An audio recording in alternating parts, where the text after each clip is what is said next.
Hey, you keep your liver-spotted hands off my beautiful mother. She's a saint. And then you sit down and you write Dale and Brennan a check for $10,000.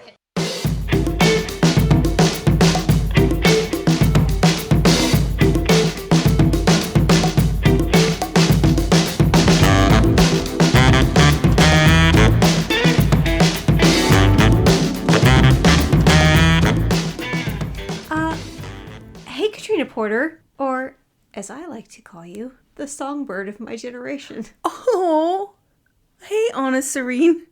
I didn't know we were doing nicknames. Hey, welcome. Welcome all. This is Split Happens. You know what? Here's how it works. Each episode, Katrina and I usually get boozed up on margaritas. Well, and we should probably clarify. It is one margarita each. Giant one. There's margaritas. Right. That's plural. But I don't want the people to think that we're just getting real smashed and being, Did you stop at the margarita? How dare you?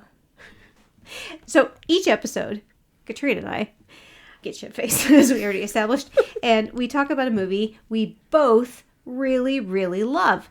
And one of us takes the pro and gets to lead the episode and defend the movie, while the other one draws the con and is forced to attack it. For example, I get to defend today, while Katrina... I'm going to tear this movie apart like two sleepwalking degenerates. Which means...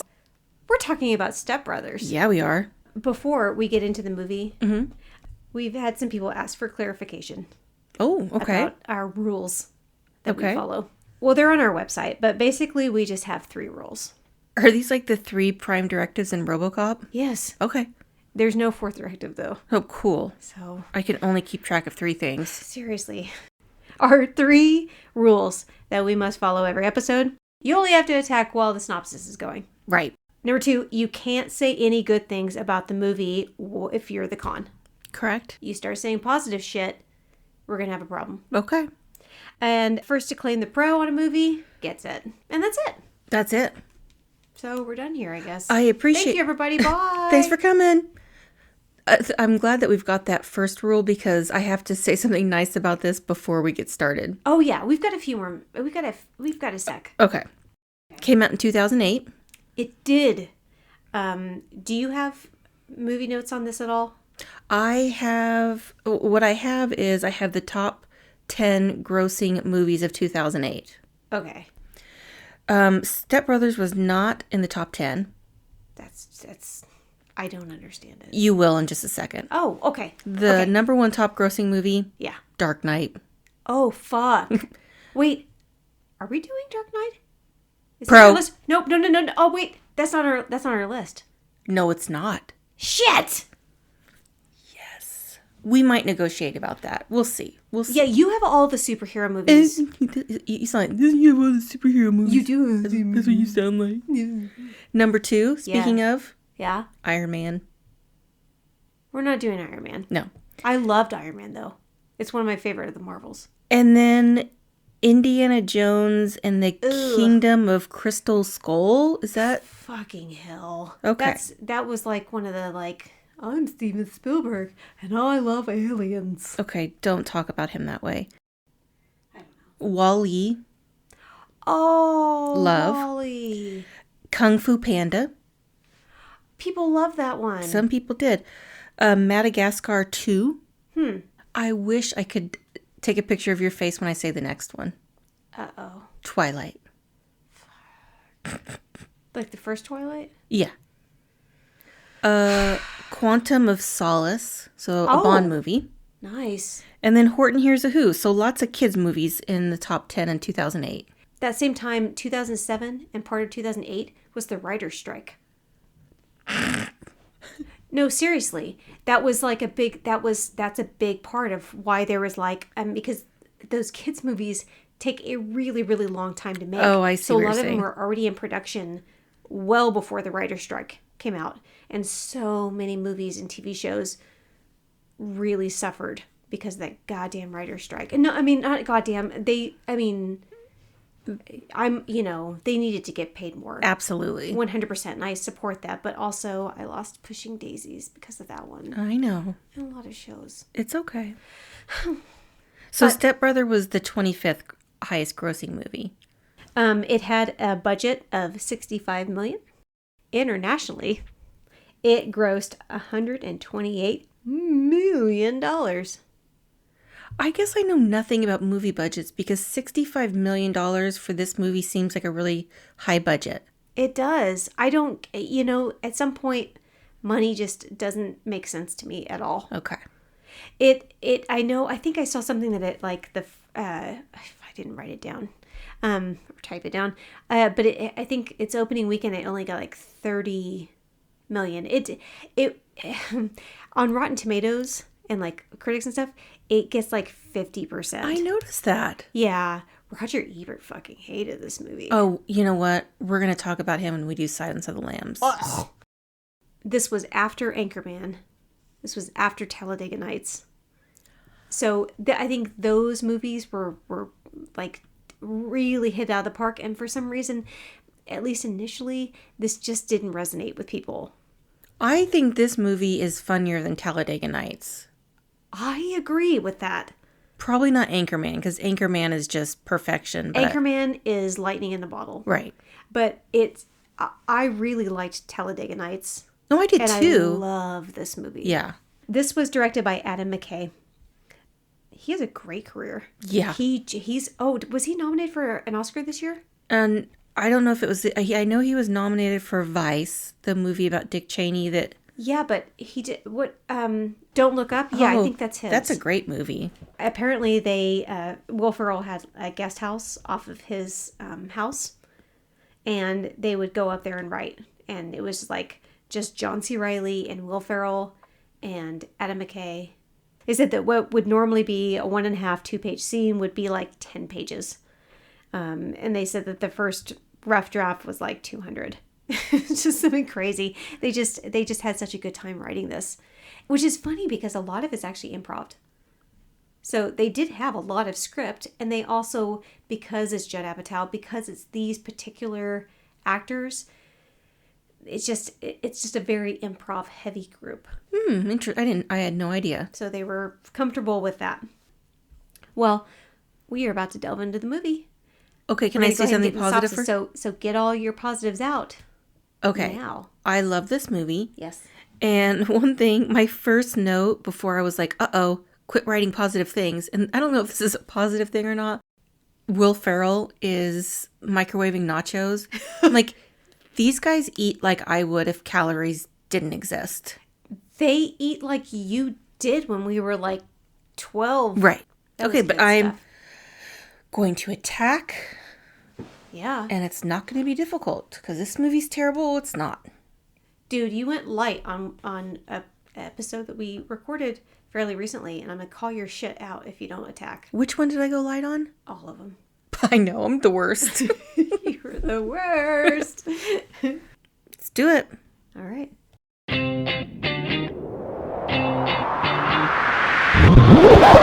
Let the games begin. We begin our movie in the morning. And Will Ferrell's character, Brennan, is making microwave nachos, which you already talked about, and chocolate cereal. And he's jacking off to a show of a lady teaching yoga. John C. Reilly's character, Dale, is fucking shredding it to Guitar Hero. And he's complaining to his dad that the $20 he left him for pizza is not enough money. I want wings. Yeah, it's not enough, Dad. But he's got to leave a tip, too. Yeah, I'm sure he's leaving a tip. Dale's not a tipper? Anna. Yeah. These guys are assholes. No, they're not assholes. Yes. They're not assholes. No, they are. No, Derek is an asshole. These guys are just self-involved. They're just immature. They're immature. They're not assholes. I will be giving you plenty of examples. These guys are dicks. It cuts to Dale's dad, Dr. Robert Doback. Doback is giving a presentation at a conference, because he's a doctor, and Mary Steenburgen, Nancy, she's attending it, and they obviously hit it off right away. Yeah, but he's like this real professional, and he's like, giving this presentation, and he's like, put my face in your breasts or something like that. Yeah, you've been to a bunch of these conferences and stuff. Is that not how it works? Never. Not never. It was love at first sight, and that's it's unique.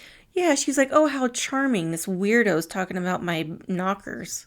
He wants to motorboat her, and it shows. And that's good enough for them, and they get married, like, immediately. And the sons don't love it. Does it make sense that two people who can't get their 40-year-old children out of their houses are a good fit for each other? Why is it not? Because it sounds like they're just two doormats. No, they have commonalities. Yeah, doormat. They're both doormats. On their way home to their new home. That's actually how I had it written. Brennan lets Nancy know he will never call Doe back dad, even if there's a fire. Right. And he better not get in his face, or he'll drop that motherfucker. He's threatening. Okay, that's not immature. He's threatening to harm her new husband. How many times have I talked about, like, threatening to, like, drop a motherfucker? I'm not serious. Does he look serious in that moment? Later on, he gets his ass kicked by a 12-year-old. He's not serious. Brennan can't fight. He's just, peacocking. I know, but can't he think about how this would feel to his mom? Like, she's newly married, and all he can think about is how horrible this is for him. These two fuckers are allowed to just be monsters to everyone that they interact with. I let you be a monster. Yeah. And I continue to interact with you. Nancy and Brennan get to the house to move in, and I love that the blind neighbor says hi and asks Nancy if he could swing by later and touch her face. Like, is that a thing? Sure. Dale and Brennan face off in the yard, and we get our title, finally, and LCD Sound System is playing North American Scum. I fucking love that song. They introduce themselves, and Dale says he wants to be called Dragon. And Brennan says he wants to be called Nighthawk. Do you want me to call you something? I want you to call me Butt Goblin. Butt Goblin? Yeah. That I can do. I wasn't prepared. What about you? Can you call me Knob Gobbler? Welcome to the stage, Butt Goblin and Knob Gobbler. Yeah, we're very vaudeville. Butt Goblin and Knob Gobbler. You see? Bring our boys back home from... It's so fucking stupid. Everything I've learned about that voice came from Who Framed Roger Rabbit. Pro. Fuck. That one works actually because I know a shitload about that movie. Really? Yeah, I do. Okay. Yeah. Great. I'll crap on it. Please suck my dick. They're sitting at the dining room table, and I was going to try and, like, really sum this up, and, like, kind of shorthand it, but it is so fucking funny. Oh, is this when they say the R word several times? Oh, I don't have that in my notes. They say that word several times in this movie. Remedial? No. It's not retired. Oh, boy. I don't recall. That's not in my notes. I'm shocked because they say it throughout the movie. Mm-mm. Okay. Nope, I don't have that once. Well, if I don't have it, it didn't happen. Brendan is slurping his drink, and Dale is squirting an entire bottle of ketchup on his food. that made me think of the Kansas City Chiefs quarterback, Patrick Mahomes. He loves ketchup. Does he really? Yeah. How do you know that? It's not weird. Is it like public knowledge, or is that something, or is that like knowledge that I got when I was following him around? I think he did a commercial or something about it. Nancy asks Dale what he does for a living, and he says he manages a baseball league. She's like, Little League? No, fantasy league. We learn Brandon is a singer, and then Brandon makes a crack at Dale. That's cute. I remember when I had my first beer. And he comes back with... That's so funny. The last time I heard that, I laughed so hard I fell off my dinosaur. These are not... They're not... This is their first dinner. Yeah. With their parents after they've gotten married. Yeah. And they're acting like... Yes? Insolent... Children? No. Assholes. Children. No. Little bitty baby children. Unfortunately, because Dale won't give up his drum set. The boys have to share a room. The guys, not boys. The men, the grown men, have to share a room. They just act like boys, so that's what I wrote. Okay. Because they're so immature. Okay.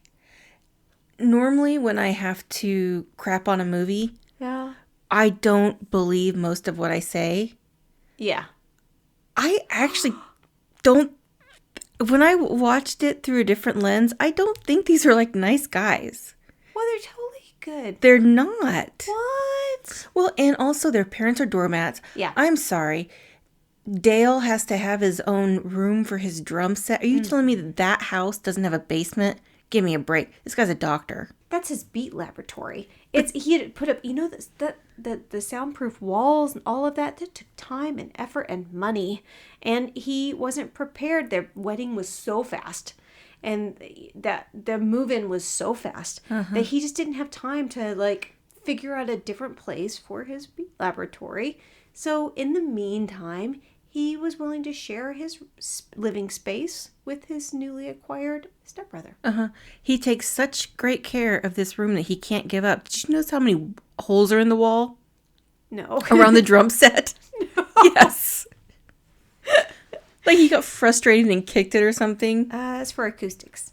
Yeah, okay. Yeah. Look, I know a little something about acoustics. And? Speaking of the drum set, no one can touch it but Dale, and he is very concrete on that. I love when Nancy and Dobek are talking, and he tells her that Dale dropped out of college because he wanted to join the family business. Oh my God. And she's like, he's like, but you're a medical doctor. He's like, well, Dale says it's all about who you know. because he's entitled. I love this section of the movie where Dale and Brennan are just constantly fucking with each other. Mm-hmm. Yeah, because Dale, like, pushes Brennan off a boat. Isn't that hysterical that he almost tries to kill him? Yeah. He knows he can swim. Oh, really? From his extensive knowledge of this person? Yeah. Who he cares nothing about? They probably, before he got on the boat, he's like, okay, so this is my dad's boat, and I need to know exactly what your swim level is like. What comfortability do you have being on a boat? And they went over all of this before they went on there. Any chance that Brennan would exaggerate his abilities to not look like an idiot in front of this guy that's constantly trying to one-up him? I don't think so. Okay, well, I don't think so. I would seems like he's on the up and up for all the time. I would take think out of your vocabulary. Ooh, burn. Oh, you a bitch. Okay. Brennan does the unthinkable. After that, he plays with Dale's drum set. And Dale figures it out right away because there's a chip in one of the sticks. I love that Brennan was watching Rock of Love on the couch. No, it's okay. It's not about the movie. It's about Rock of Love. You can say something about I was Rock like, of Love. Rock of Love? Yes, I want to watch that. Dude. Let's watch it after recording. Oh my God. First season or second season? Which season has that crazy redhead? You're going to have to be more specific. Brennan is watching Rock of Love on the couch. Awesome. And Dale asks Brennan why he's so sweaty. And he tells him it's because he's been watching Cops. Dale immediately calls bullshit. He's like, no go, slow-mo. And he's like, he calls bullshit because he's like, Cops doesn't come on until 4. And Brennan has enough of this shit. He goes upstairs to rub his balls on his drum set. Hey, that's a fake nutsack, by the way. It was I don't know if you're horrifying. wondering, but that's not a real nutsack. I hoped and prayed. Yeah, Will Ferrell did not actually show his hairy balls on cinema, on celluloid. And this is where they have the huge fight. And they tear up the house, and they have a run-in with the blind neighbor's dog, Cinnamon. And then Dobek gets a call from Nancy saying she's home, and the boys are savagely fighting. And he rushes home and finds like 20 people on his lawn watching Brendan use the bicycle as a weapon, swinging it at Dale and yelling, rape, rape! Listen, I don't mean to bring race into this. Oh, what the fuck? But why did no one call the police? I think you answered your own question. These idiots are attacking each other for hours? Probably. Okay. Yeah. The mom has a hose on him. Yeah, she does. Oh, the white of it. And then that's it for the parents. They've had enough. They're not going to be a doormat anymore. and they tell the guys they got to get jobs, fix the damage they did, and that they're grounded from TV for a week. It's just, it's absurd. Well, that part sends them over the edge. It's fucking Shark Week. I just want to point out that Dobak is a doctor. Yes. He left the hospital where he was taking care of people to go home and break up a fight between two grown-ass men. What type of medical doctor was he? Does it matter? Is there any type of... Yes, it definitely does. Why? Because he might not have been treating patients specifically at that time. He was doing a conference about like cochlear implants and stuff like that. He might just been like somebody that specialized in this very specific thing, and he wasn't dealing with patients. He was just consulting. Okay. Where the are boys we? sleepwalk, and it's just utter destruction from them. I feel very attacked by this sleepwalking scene. It's because you sleepwalk. Yes. Do you still sleepwalk? Every once in a while. And I always know it'll happen, that it's happened, because Ty will come in like the next morning and he'll be like, how'd you sleep last night? Oh, fuck. And I'll be like, fine. And he goes, I wasn't sure because there's a bag of dry pasta noodles on the counter that look like somebody ate them like chips. And I have absolutely no recollection of that. Yeah, I'm so fucking drunk right now. You can tell me this in an hour and I won't have any recollection of it. Derek shows up. Derek is played by Adam Scott, and this was his first comedic role. He got the part actually after another actor dropped out. And I don't know if it was one of these, but the other two actors that were strongly considered for this were John Hamm and Thomas Lennon. Would have been very, very good. But I'm really glad that Adam Scott got it because he's great. And it most likely got him the role on Parks and Rec. Adam Scott, who is Derek in this, is he and his wife, Alice, who's played by Katherine Hahn. She is awesome. And their kids are singing Sweet Child of Mine in the car. And he is such an asshole. He is fucking hysterical. He's terrible. Oh my God, his solo. Okay, this isn't something good about this. Katherine Hahn is so great in WandaVision. Oh! She's great in everything. Is she getting a spinoff? I think she might be getting a spinoff. She was in Parks and Rec. Yeah. Yeah. I love that their parts in Parks and Rec are so polar opposite of this. Adam Scott is not actually singing in this part. His solo in this part is not.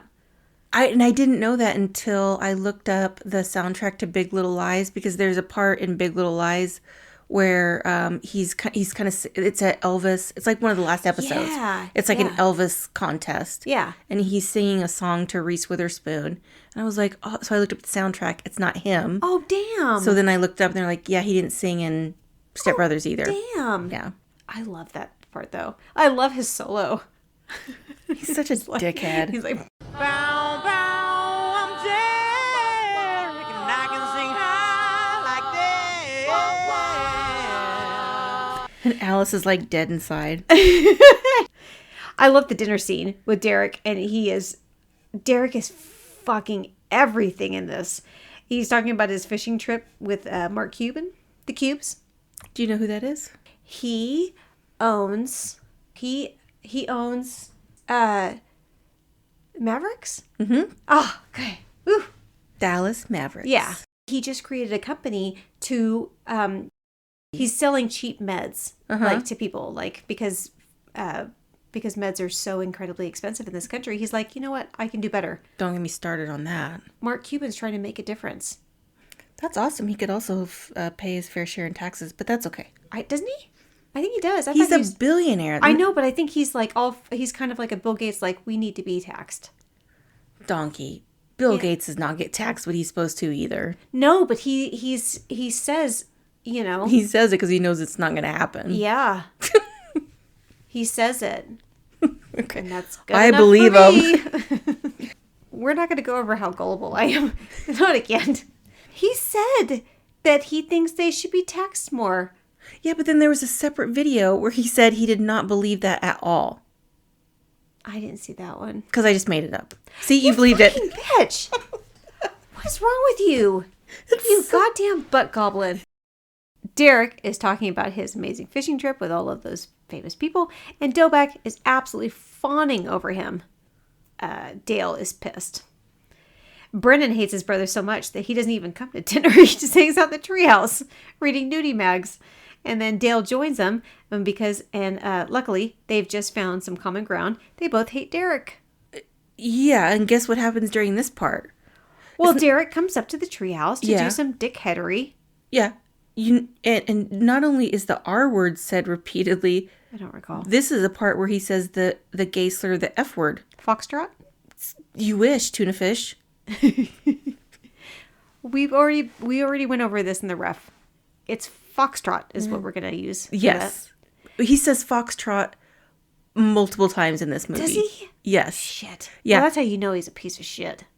Right. Well, it means he played his role well. Retired and Foxtrot gets said multiple times. By the asshole. By several people. By the assholes. No. Yes, exactly. Oh, shit. Because No. I don't remember if it's Brennan or Dale, but one of them say it. I think that was said early on in the movie. Well, throughout the movie by the person that's supposed to be the asshole. That's supposed to be the heel, which is Derek. He, of course, says it because that's what an asshole would say. And I think that they showed Brennan and Dale saying that type of thing early on in the movie because they wanted to be able to show that they had growth. We're at least halfway through the movie when this stuff is being said. They're still growing.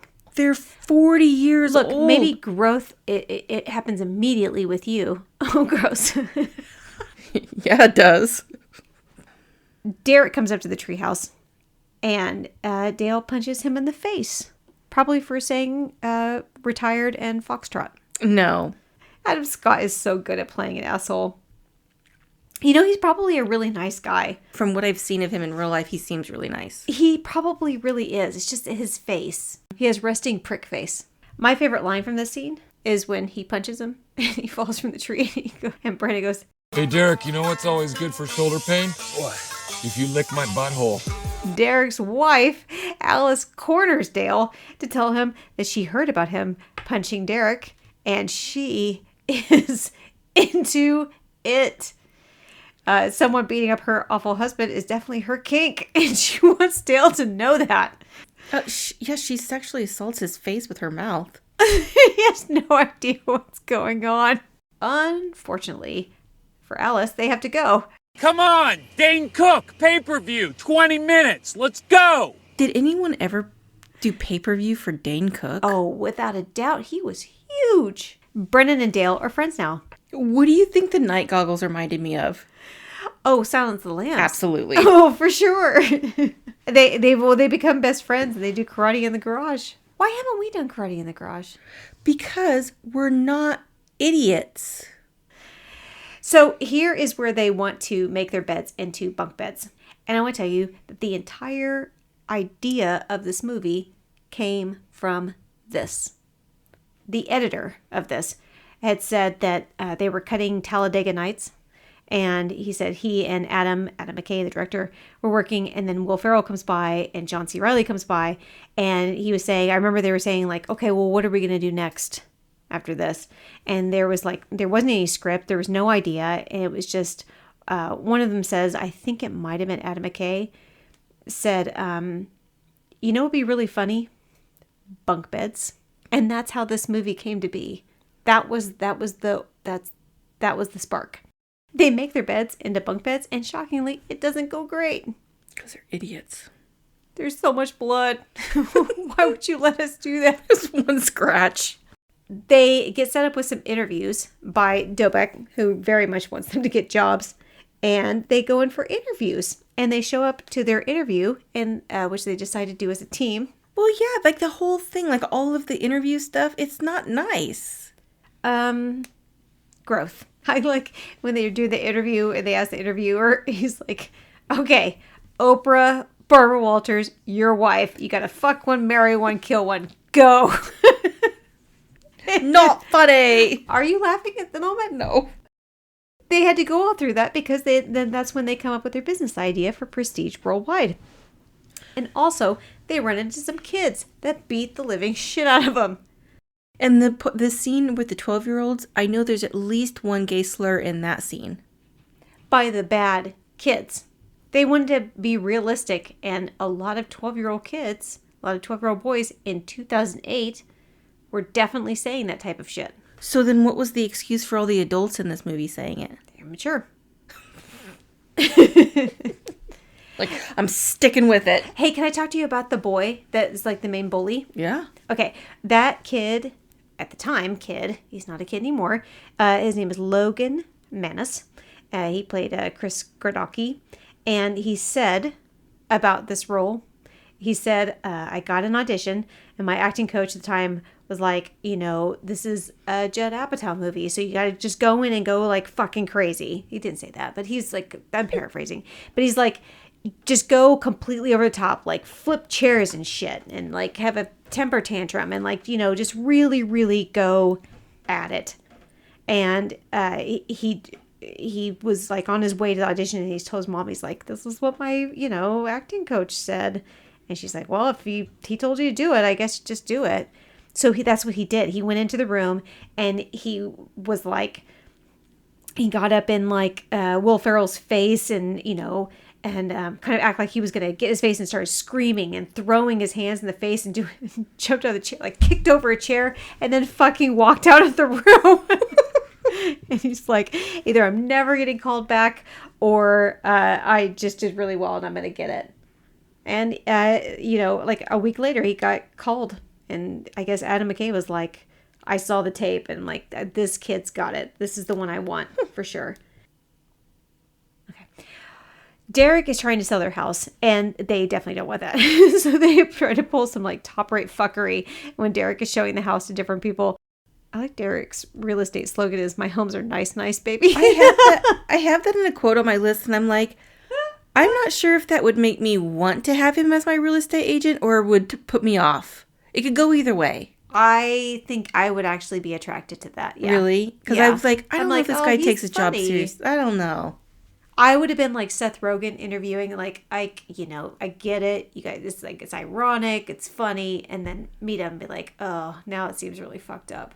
Well, and then when he's showing the house to the black couple, and he's trying to use what he thinks is it's like really slang. Yeah, this neighborhood is real dope. He's like, you can just say it's nice. That's just how I talk. Anyway, this is a really fresh entryway. And they go inside. Dale's crying, holding pretended dead Brennan. Can't you give us some time? He just died last night. They walk out. He goes, eat shit, Derek. I like the one right before that because he's dressed as a Nazi. Oh my God. He's like, hey, fuckers, welcome to the neighborhood. And then across the street, he's wearing a KKK hood. You guys ever need fertilizer? I got a lot of it. About 80 tons. Dale's dressed as the KKK. He's like, everybody recycles here. After that, Dale goes to therapy, and he just basically says the plot of Good Will Hunting. Which the therapist immediately calls him out on. And then Brennan goes to a therapist. We're going to talk about the therapist. We're going to talk about Brennan's therapist at the end. Later, everyone's at a restaurant celebrating Derek's birthday, and Dale goes to the bathroom where Alice is hiding, and she surprises him by coming up behind. And sexually assaults him. Back at the table, the guys are giving Derek their present of an investment opportunity through their company, Prestige Worldwide. Wide. Mm-hmm. And they debut their premiere of their video, Boats and Hoes. And in the video, they crash Dobak's boat. And he doesn't handle it great. Because it's a terrible thing to do. It's a selfish, mean thing to do. This is his dad's dream. This is his... Is it mean if they're not intentionally trying to make Dobak upset? Yeah, you can say something and do something mean and have that not be your intention, and the end result can still be mean. I don't know. If I call you a dirty, filthy whore, yeah, I'm not meaning it in a mean way. But it's mean, right? Well, I don't know. I mean, if I just mean it to mean you're like a whore for Butterfingers. You're a whore for Butterfingers. I'm just saying context matters. The fucking worst take I've ever had. Dobak's had enough, and he puts Brennan over a step stool and he spanks the shit out of him. He's like, "You're next, Dale." And Dale's like, "Yes, sir." I think it's crazy that at this point in their life, that's when they start to assert some kind of discipline over these dickheads. I think Dobek's been like he seems like he's been kind of edging towards that for a 40 while. years? He's like, I mean, like once he met Nancy, he just feels like that was the direct. They're like, I think we need to take charge. I think that we're both in this place where we've got these adult kids, and this is too much. Like, But again, that's like they're not taking any accountability for this stuff doesn't happen in a vacuum. These men, these grown men your became. face is a vacuum. I'm kind of on Robert's side, except how he treats Nancy. He's really dismissive of Nancy. He's kind of mean to her. Mean in what way? Like, he's just rude. He's just like he's dismissive. And he did it earlier when he first met Derek. Yeah, but he was super fun. Like, I think he just got caught up in the moment of wanting to. He was so impressed by Derek. He really, he even says, "You're so impressive." And he just got caught up in that thought of like, here's this guy that just has his life together and he's just really successful. But there's and a scene all those things that he wanted for his own kid. And here he is. And he just got caught up in the moment. Nancy didn't deserve that. That's all I'm saying. Well, he apologized to her later. Well, did he? He's like, "Hey, sweetheart, I think I was speaking to you in an unkind way back at the house when I was trying to impress Derek, and I apologize for that. And I respect you as a person, as a wife, and None of that happened. I think it did. It didn't. It's Christmas Eve, Mm-hmm. and Nancy is trimming a very tasteful tree, and Dale is wearing his dead mother's Christmas sweater. And Robert's gonna go to Cheesecake Factory. Yeah, as you said, Dobek just goes to get drunk at the Cheesecake Factory, and that exasperates Nancy. And then Dale gets Hulk hands for Christmas, which is awesome. And later, Nancy and Dobek are arguing, and the guys are sleepwalking again. And Nancy wants to coddle them, and Dobek is like, I'm sick of not having control. He wants to wake him up. Do you know anything about waking up sleepwalkers? I don't. Okay. She's right. I mean, to my understanding, from the limited amount I read, I love reading. I guess it is like they tell you it's not like it's going to be harmful to the sleepwalker to wake them up. It's just that they can react violently. Oh. And so this is not that far off. This is a highly realistic movie. Well, after Dobek wakes them and they freak out and throw him down the stairs, there's another dinner party, and Derek is bragging about having a DUI. Right. Which is weird. Alice is spelling out "let's fuck right now" in her peas and carrots.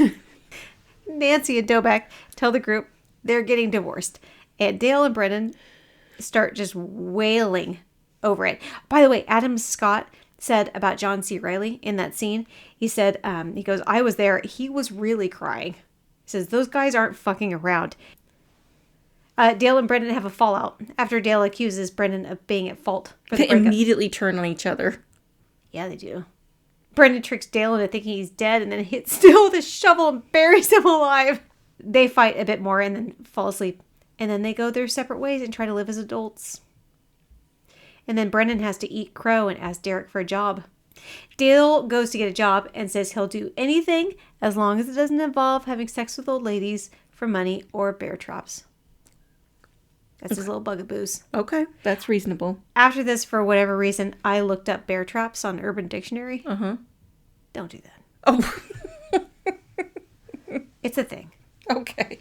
It's a thing. I don't want to know. There's multiple versions of a bear trap. There's a rusty bear trap. Oh, There's okay. It involves a lot of shitting. Okay. Dale gets a job as a caterer, and he's seen doing his taxes wearing his Chewbacca mask, but he has to take that off because he's ready to be an adult. Right. They went from immature man-children to successful in 3 minutes. Not successful necessarily. I mean, they're at the fucking Catalina wine mixer. Well, that's eventually. I mean, at first, Brendan is wiping his ass with his floor mat in his bathroom. So I wouldn't call that successfulness. I say that is a step of growth. I'm shocked you're not like, he's just resourceful. So he wiped his ass with that floor mat. That seems resourceful. Brennan tells Derek and Rob Riggle that he wants to be in charge of the Catalina wine mixer, which didn't exist before this movie, by the way, but it does now. Oh, okay. Yeah. Rob Riggle is so fucking funny in this scene. Is this when he's going pow all the time? Yeah. He's like, you mess up and Randy here is going to eat your dick. And he's I've seen it. Like Kobayashi. No, no, no, no, no, no, no. He's like, you've actually seen him eat a man's penis? And he goes, it was in international waters. So they couldn't prosecute him. Rob Riggle's from is he from Kansas? Or is he just... No, he's a big KU person. Big Chiefs, big Royals. Well, it's time for the Catalina wine mixer. And Brennan invited Dobek and his mom and also hired Dale's catering company. And because he's trying to kind of get the band back together. Mm-hmm. And it's going off without a hitch until someone starts making requests from the Billy Joel cover band, which is Horatio Sands. And he gets pissed. And the Catalina wine mixer is going off the rails. I love, love, love the pep talk that Dobek gives. I wanted to be a Tyrannosaurus Rex more than anything in the world. And then one day my dad said, Bobby, you're 17. It's time to throw childish things aside. And I said, okay, Pop. But he didn't really say that. He said, stop being a fucking dinosaur and get a job. Brandon, they're like, what's even the point of that story? Dale and Brennan go on stage and they sing Porti Volare, which is impeccable Italian. I thought you were from there. Yeah. I've learned one or two things coming down the pipe. Do you know what that song is? What it means? No. It means, for you, I'll fly. Oh. You're singing. John C. Reilly, of course, it seems obvious, but he's really playing the drums. He learned how to play the drums for a movie he did in the 90s, Georgia. And then they save the Catalina wine mixer, and there's a lot of dream sequences during it, and it's awesome. And, yeah, it's the fucking Catalina wine mixer. And then Brennan and Derek are trying to give each other a hug as best that they can. You know what? They dropped one more thing for the road? They dropped another foxtrot in there. Oh. Yeah, they did. That's the growth. They're getting all of that out. That's a great moment where it shows like a transition of like the former them, because they're having a hard time. Like they almost like try punching each other and like they're having like choking, and because they can't quite. They're letting go of that former part of themselves and into something more mature where they realize you can hug things out. You don't call people foxtrot. You don't call people retired. They're learning. Do they use foxtrot or retired after this? There's like 2 minutes left of the movie. But do they use it? Go ahead. Do 6 months later. Okay, so 6 months later, and things are a little different. Dobek's not quite so impressed with Derek, and Dale and Brennan own a karaoke business. Dobek and Nancy give Dale and Brennan a Christmas present, and they turn Dobek's busted up boat into a treehouse. And I think that's it. Okay. So... this is going to be boring, probably. And it's going to take me a couple minutes. Okay. You ready? I say go for it. Okay. So we did Labyrinth recently. And one thing I wish I would have said, because you had a lot of great points about, when people are teenagers, they're attracted to people that are older than them. We talked about our crushes. And that kind of stumped me. But what I meant to say is... the onus of managing that type of situation isn't on the teenager, it's on the adult, because that's where the power differential lays. Ooh. So the same thing is, so it drives me absolutely crazy in movies when they have therapists, even comedies, when they have therapists and patients get together. Because it's like, it's just, there are people that have absolutely no concept of therapy. And the relationship between a patient and a therapist can be pretty intense at times. And it's on the part of the therapist to like nip that stuff in the bud and have like real boundaries. And I'm not saying there's a power differential between a therapist and a patient. I'm just saying that the boundaries can get confusing for people, especially when you're having a hard time. And I know there's going to be people that are like, quipping's such a buzzkill. It's a movie. It's a comedy. I get that. There are plenty of tropes that you can use that there's, to me, and maybe just because I'm a therapist or am in therapy, therapy's too important to misrepresent how it's supposed to be. Do therapists ever sleep with their patients? Yeah, and then they're called former therapists because they lose their licenses. You can't do that. So that's... Am I done? Are we done attacking? Can I stop attacking? That is the end of the movie. Whew. It's done. Yes. It's over now. I believe everything I said. Oh boy. It didn't make me love the movie less. It is so incredibly good. You're absolutely right about the therapist. I totally get it. And it's indefensible to me. It really, really is. As are the gay slurs. And the only thing is I can say, and I'm not trying to use it as a defense, but at that particular time, that absolutely was acceptable. I know. And no, I know, but it's difficult to defend something now that is not okay now, but it absolutely was then. Mm-hmm. So I don't know. We'll have to talk maybe a little bit more about how much leeway you give to like something that was acceptable then is not acceptable now. Well, if you don't give some grace to that, then you can't enjoy a John Hughes movie. At all. Well, that was awesome. Yeah. Great movie. Yeah. Did we just become best friends? What, you go do karate in the garage? Yep. No, because that's irresponsible. That made a mess. Yeah, I don't want to clean anything up. Absolutely not. I want to drink. Let's do it. Hey, everybody. You want to reach out to us? I hope so, because it's super easy. We're at Split Happens Pod on all of the socials. And we dumb this down for ourselves, not you. You always say that, and it's I don't think it's dumbed down for anybody. Hey, and if you're feeling it, can you give us a like? Smash that like button. Or subscribe. I thought you were going to say smash that subscribe button. Or whatever. Smash that whatever Smash button. that thumbs up. Well, give us a like or subscribe or whatever on your chosen listening platforms. They're called streaming. On your streaming platforms. It really helps us reach more ears and boosts our fragile egos. But also the other thing, we know we're not perfect. Mm-mm. And we actually really love, I know I joke that we only want positive feedback. We actually really want to hear things that you like and that you don't like about what we do. And we'll either listen to you or ignore you, probably the latter. Ignore it. That's hilarious. Like you're not going to, vacillate on this and then cry in the shower. I'll cry in the bathtub. You can't hold papers. Like I'm going to open up a newspaper and see what the critiques are. There in the papers. Bring our boys home. Over there, Split Happens. Those dames don't know what they're talking about. Fuck it. We're keeping it. Anyway, thank you, everybody. Thank you, everybody. Good night. Bye. Bye. Bye. Bye. Bye. Bye.